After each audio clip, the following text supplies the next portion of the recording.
नमस्कार, स्वागत है आपका आज न्यूज़ फॉर इंडिया में।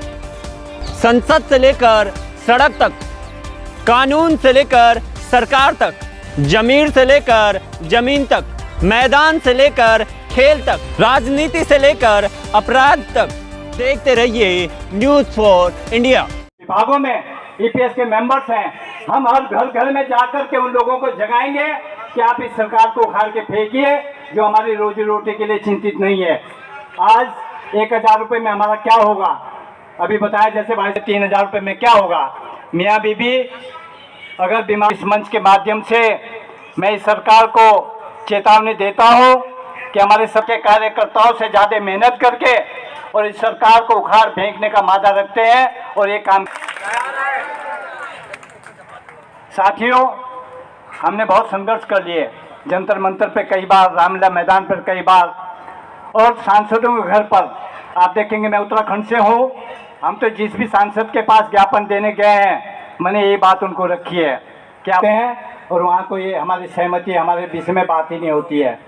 इसका मतलब ये है कि आप कहने को तो सबका साथ सबका विकास प्रधानमंत्री जी जो नारा देते हैं, लेकिन वो भी नहीं मिल रहा है और मेरे 20 लाख रुपए वापस नहीं होंगे। मतलब ये गजब न्याय है कि मेरा जमा किया हुआ पैसा गायब हो गया और वापस नहीं मिलेगा, और मुझे 1171 औसतन पेंशन मिलती है।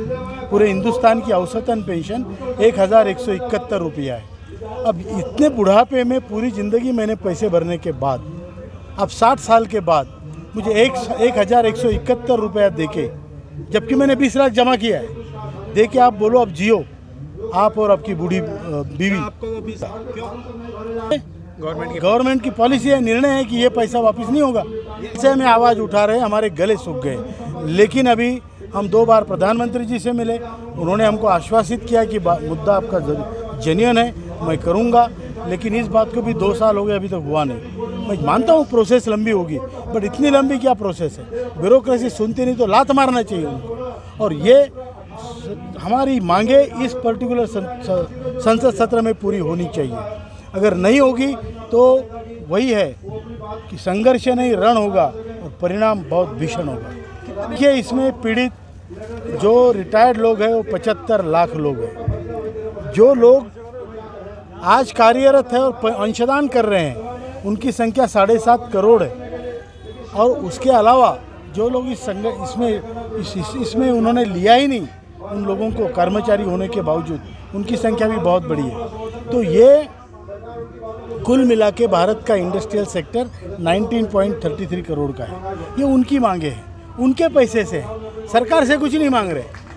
सरकार पैसे ही है, क्योंकि हमने जो एक दाना जमा के जो एंटी हिल बनाया, जो हमने चींटियों का घर बनाया, उसमें ये सांप आके बैठ गए। ये ईपीएफओ, सीपीएफसी, ये सब सांप है और सरकार को इनकी दखल लेनी चाहिए। और आदरणीय प्रधानमंत्री जी ने इसी संसद सत्र में हमारा प्रश्न हल करना चाहिए। अगर नहीं होता तो एक तो हमें आशा है, अगर नहीं हल होता तो फिर देखेंगे। बहुत बड़ा ऊँट है, बहुत बड़ा ऊँट है। 75 लाख रिटायर्ड परिवार, उसके बाद 7.5 करोड़ कार्यान्वित लोग, उसमें से कुछ नहीं आएंगे, कुछ आएंगे। लेकिन इतना बड़ा ऊँट कौन सी करवट बैठता है वो तो तब देखा जाएगा। नमस्कार, स्वागत है आपका आज न्यूज़ फॉर इंडिया में। संसद से लेकर सड़क तक, कानून से लेकर सरकार तक, जमीर से लेकर जमीन तक, मैदान से लेकर खेल तक, राजनीति से लेकर अपराध तक, देखते रहिए न्यूज़ फॉर इंडिया।